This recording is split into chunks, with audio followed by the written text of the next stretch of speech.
For decades, Manchester United wasn't just a football club, it was an empire. The theatre of dreams, where legends like Matt Busby, George Best and Sir Alexander Ferguson forged an era of dominance. Titles, trebles and last-minute heroics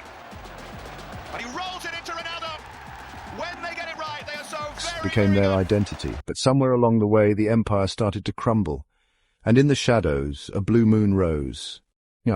Manchester City, once the noisy neighbours, but now stand as the kings of England and Europe. How did the balance of power shift so dramatically? This is the story of how United lost its respect, its credibility, and ultimately its throne.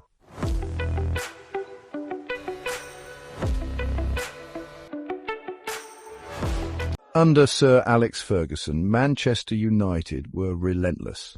They didn't just win, they were to win every single game and trophy there is. Very happy for this, to score the goal and to help the team. You play a few games, you win 1-0, and maybe it's not the best Manchester United in the moment. And he rolls it into Ronaldo. When they get it right, they are so very Opponents feared Old Trafford, where comebacks were scripted and titles were claimed with swagger. But in 2013, the architect of this dynasty walked away, and with him, the soul of the club. The transition was catastrophic. David Moyes, handpicked by Ferguson, inherited a squad past its peak. The Glazers, the club's owners, prioritised profits over rebuilding. While Manchester United hesitated, Manchester City plotted in the dark. Across town, Manchester City's revolution was nothing but accidental. Backed by Abu Dhabi's wealth, they built a machine, world-class facilities, elite recruitment and Pep Guardiola's tactical genius. While United cycled through managers, Manchester City perfected a system. The humiliation at Old Trafford in 2011 was a warning. By 2023, City had matched United's historic treble, but with a cold, surgical precision that contrasted United's fading aura. The fear factor, gone, the credibility, eroded. Even the derbies became a reflection of United's decline. United's downfall wasn't just about City's rise. It was self-inflicted.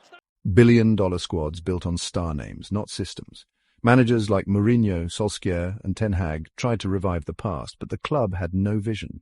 Meanwhile, the Glazers siphoned dividends while the stadium crumbled.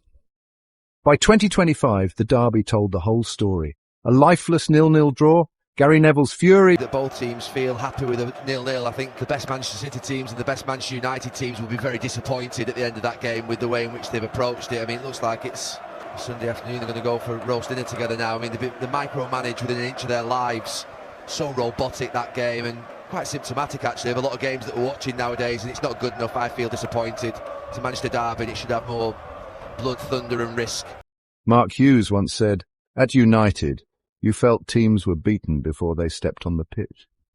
Now Guardiola admits City's fear factor has faded, but for United it vanished entirely. Opponents no longer dread Old Trafford. They smell opportunity. The tunnel tells the tale, where once United's badge commanded respect, now it's City who stride with arrogance. Even their women's team, once inferior, now dominates, mocking United's celebrations of small time.